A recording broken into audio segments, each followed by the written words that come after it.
A Mirafelét elhagyva 20 perc autózás után megérkeztünk a Hoel-Van Naturparkba.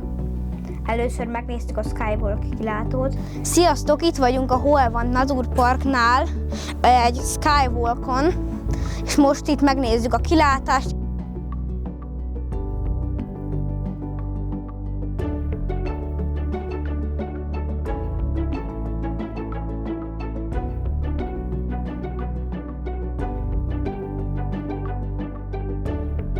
Ettünk egy fagyit, ittunk kávét, a gyönyörű kilátást élvezve, aztán tovább mentünk a Naturpark centrumba, ahol meglátogattuk a vadasparkot. Sziasztok, itt vagyunk a Hoel-Van állatsimogatóban.